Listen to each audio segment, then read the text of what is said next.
26. పరిశుద్ధ స్థలముల యొక్క సేవ నిమిత్తము ప్రతి విధమైన పని తెలుసుకున్నట్టుగా యెహోవా ఎవరికి ప్రజ్ఞా వివేకములు కలుగచేసెనో అట్టి బెసలేలును అహోలీబును మొదలైన ప్రజ్ఞావంతులందరూ యెహోవాకు ఆజ్ఞాపించిన అంతటి చొప్పున చేయుదురనెను. బెసలేలును అహోలీయాబును యెహోవా ఎవరి హృదయంలో ప్రజ్ఞ పుట్టించునో ఆ పని చేయుటకు ఎవని హృదయము వాని రేపెనో వారినందరినీ మోషే పిలిపించెదను. ఆ పని చేయుటకే వారు పరిశుద్ధ స్థలం యొక్క సేవ కొరకు ఇశ్రాయేలీయుల తెచ్చిన అర్పణములన్నిటినీ మోషే యొద్ద నుండి తీసుకునిరి. అయినను ఇశ్రాయేలీయులు ఇంకా ప్రతి ఉదయమున మనపూర్వకముగా అర్పణములను అతని యొద్ద తెచ్చుచుండిరి. అప్పుడు పరిశుద్ధ స్థల సంబంధమైన పని అంతయు చేయు ప్రజ్ఞావంతులందరిలో ప్రతివాడు తాను చేయు పని విడిచి వచ్చి మోషేతో చేయవలెనని యెహోవా ఆజ్ఞాపించిన పని విషయమైన సేవ కొరకు ప్రజలు కావలసిన దానికంటే బహు విస్తారము తీసుకొని వచ్చుచున్నారని చెప్పగా, మోషే పరిశుద్ధ స్థలమునకు ఏ పురుషుడైనను ఏ స్త్రీ అయినను ఇక మీదట ఏ అర్పణనైనను తేవద్దని ఆజ్ఞాపించెను. కనుక పాళెమందంతటను ఆ మాట చాటించిరి. ఆ పని అంతయు చేయనట్లు దాని కొరకు వారు తెచ్చిన సామాగ్రి చాలినది, అది అత్యధికమైనది కనుక ప్రజలు తీసుకొని వచ్చుట మానిరి. ఆ పని చేసిన వారిలో ప్రజ్ఞగల ప్రతివాడును మందిరమును 10 తెరలతో చేసెను. అతడు వాటిని నీల ధూమ్ర రక్తవర్ణము గల పేనిన సన్ననారతో చిత్రకారుని పని అయిన కెరూబులు కల వాటినిగా చేసెను. ప్రతి తెర పొడుగు 28 మూరలు, ప్రతి తెర వెడల్పు 4 మూరలు. ఆ తెరలన్నిటినీ కొలత ఒకటే. అయితే 5 తెరలను ఒకదానితో ఒకటి కూర్చెను.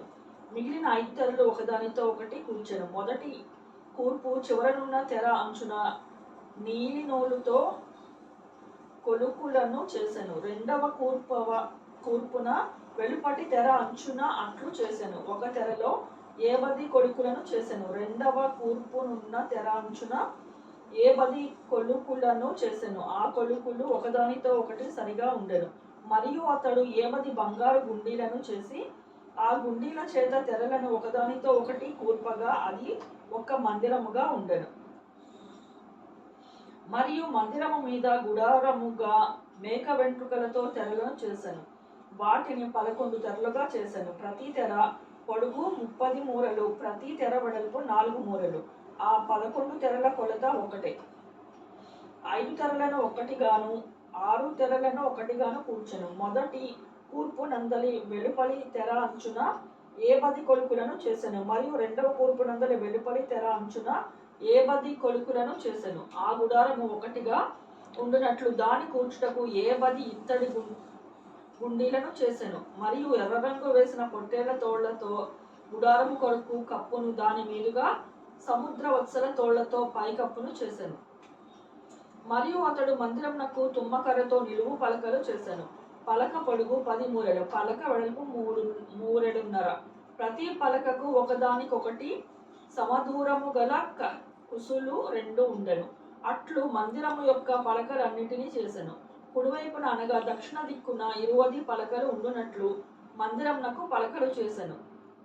ఒక్కొక్క పలక కింద దాని 2 కుసులకు 2 దిమ్మలను, ఆ 20 పలకల కింద 40 వెండి దిమ్మలను చేసెను. మందిరము యొక్క రెండవ పక్కకు అనగా ఉత్తర దిక్కున 20 పలకలను, వాటి 40 వెండి దిమ్మలను, అనగా ఒక్కొక్క పలక కింద 2 దిమ్మలను, ఒక పలక కింద 2 దిమ్మలను చేసెను.